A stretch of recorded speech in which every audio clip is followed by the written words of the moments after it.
Ugandan Holocaust. Idi Amin's Reign of Terror in Uganda by Jalen McKinney, Lawrence Middleton, Diallo Patterson, Christian Peterson, and Caleb Reese. Uganda is a country in East Central Africa. It is bordered to the east by Kenya, to the north by South Sudan, to the west by the Democratic Republic of the Congo, to the southwest by Rwanda, and to the south by Tanzania. The southern part of the country includes a substantial portion of Lake Victoria shared with Kenya and Tanzania. Uganda is in the African Great Lakes region. Uganda takes its name from the Buganda Kingdom, which encompasses a large portion of the south of the country, including the capital, Kampala. Beginning in 1894, the area was ruled as a protectorate by the UK, who established administrative law across the territory. Uganda gained independence from the UK on October 9, 1962. The period since then has been marked by violent conflicts, including an 8-year-long far-right military dictatorship led by Idi Amin.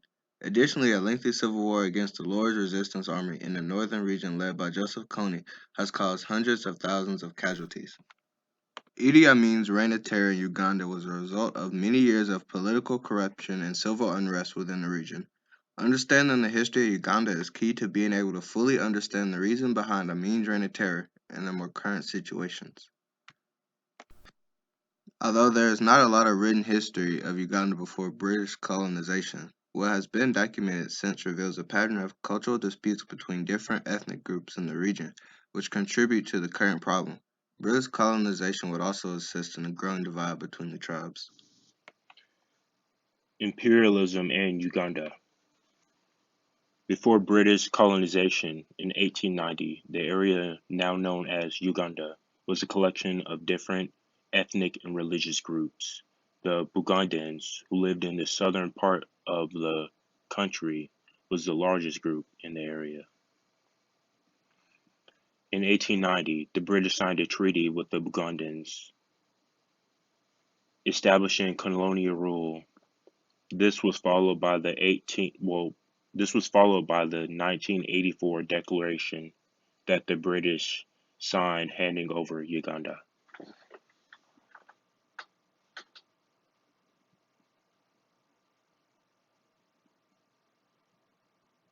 Eventually, Britain set up indirect government which favored the Bugandans and upset the other tribes. See here, Governor, he's a likely looking animal, but I can't manage him. If you won't take him, I must let him go.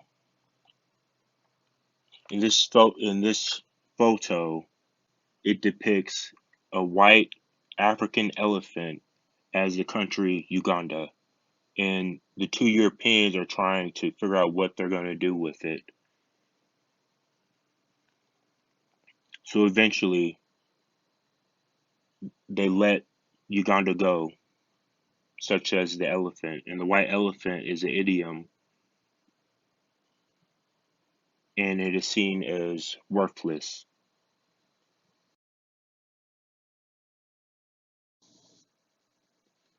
The photo to the left is depicted of Mother Africa, all in her beautiful glory. And the photo to the right is the country, Tanzania.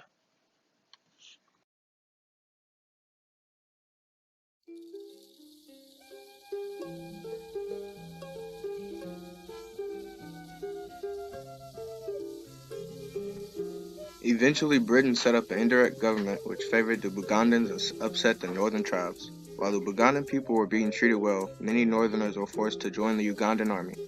The army was predominantly northern and was a position for uneducated people. Beginning in the late 1940s, the Ugandan people began to rebel against British colonial power. Ugandans wanted a more representative government and less British control. The British were beginning to withdraw from India and soon began working with Ugandans to encourage independence. At the London Conference of 1960, the British decided to allow elections in 1961, which would ensure Uganda independence afterwards.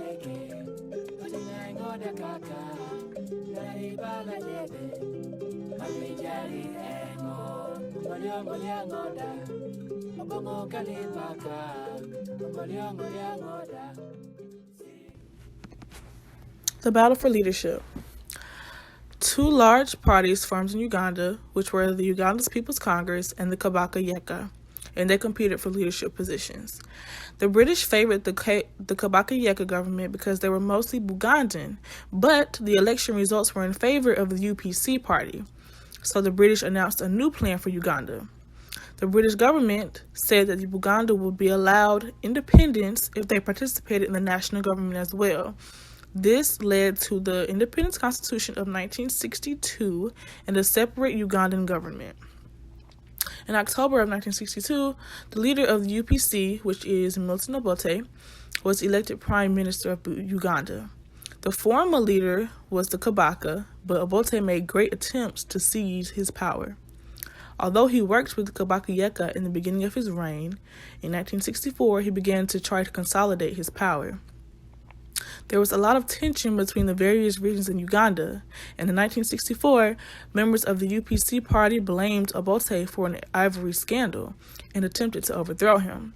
Obote responded by suspending the constitution and arresting the plotters. In 1966, the National Assembly was instructed to create a new Republican constitution, which would create a strong presidency and minimize power of other leaders. When the Buganda legislature rejected the constitution, Obote declared a state of emergency and ordered the army to attack Kabaka Mutesa's II palace. In 1967, Obote introduced a new constitution which strengthened executive powers even more. And in 1969, he created a one-party state by banning all groups opposed to the UPC. So this is basically the timeline of everything that's happened. So you have Milton served as prime minister to King Mutesa II from 1962 until 1966. Due to internal conflict between him and the king, Obote sent troops led by Amin to attack Mutesa's palace. This caused Mutesa to flee to Great Britain. Then Obote introduced a new constitution, abolished all the kingdoms and other remnants of federalism in the country, thereby leading Obote to introduce himself as president in 1966. Milton Obote was born on December 28, 1965, and passed away on October 10, 2005. He served as Ugandan's first prime minister, then went on to serve as Ugandan's president during the years of 1966 to 1971 and 1980 to 1985. Obote is known for leading Uganda to independence from the British in 1962. But in 1971, Obote was ousted of his presidency by General Idi Amin, which caused Ugandan to be under a reign of terror for 8 years. Obote fled to Kenya, where he was granted political asylum. One tyrant for another. A few years and two failed but unidentified assassination attempts later, Obote began to question Amin's loyalty and ordered for his arrest while en route to Singapore for a Commonwealth Head of Government conference. But, ironically, during his absence, Amin took over and ran a coup on January 25, 1971. He seized control of the government, and this forced Obote into exile in Tanzania.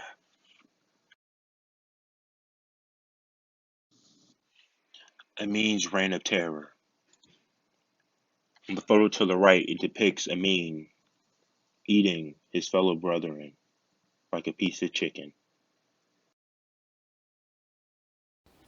Idi Amin Dada was born May 17, 1925 in Koboko, Uganda.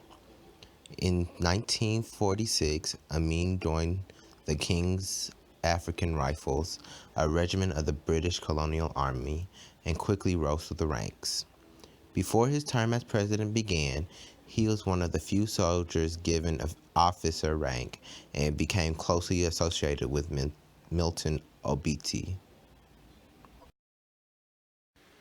Idi Amin was president of Uganda from 1971 to 1979.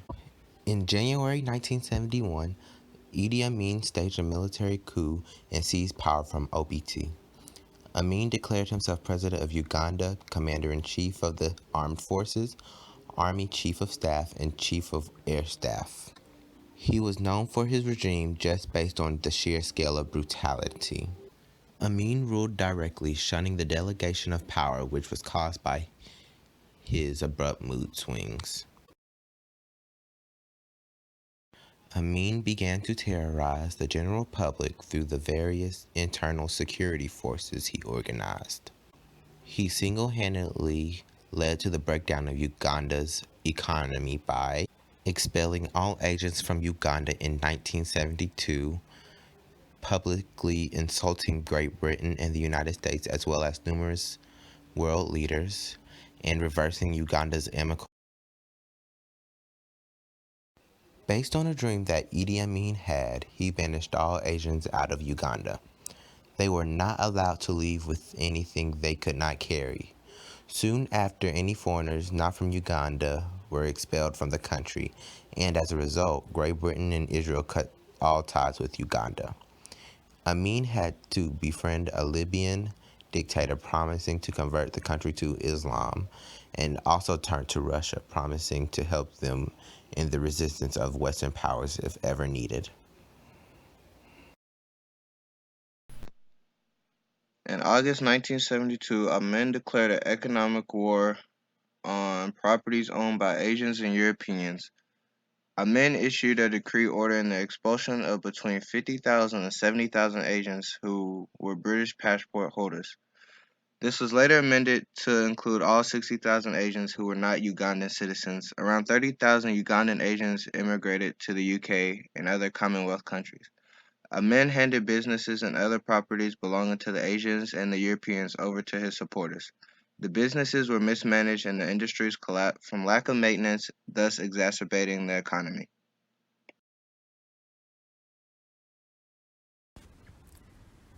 A quote from Bishop Kazimiri, a survivor of Amin's atrocities. In this quote, he goes into detail about the sense of helplessness and the overwhelming feeling that death lurked around every corner awaiting its next victim. Did you know, during his time in the army, Amin became the light heavyweight boxing champion of Uganda, a title he held for 9 years between 1951 and 1960.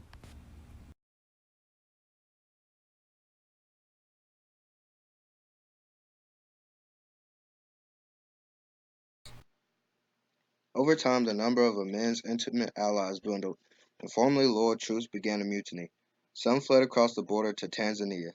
Amin accused Tanzanian President Julius Nyerere of instigating the unrest and retaliated by annexing the Kagera salient, a strip of territory north of the Kagera River, in November 1978. 2 weeks later, Nyerere mobilized a counteroffensive to recapture the land and drove the Ugandan army out with the help of Ugandan exiles.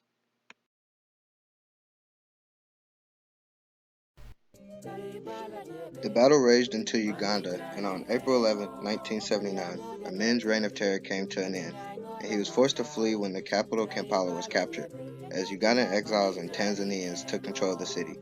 Although he originally sought refuge in Libya, he later moved to Saudi Arabia. He was never brought to justice for his heinous crimes and lived comfortably in Saudi Arabia until his death of multiple organ failure in 2003.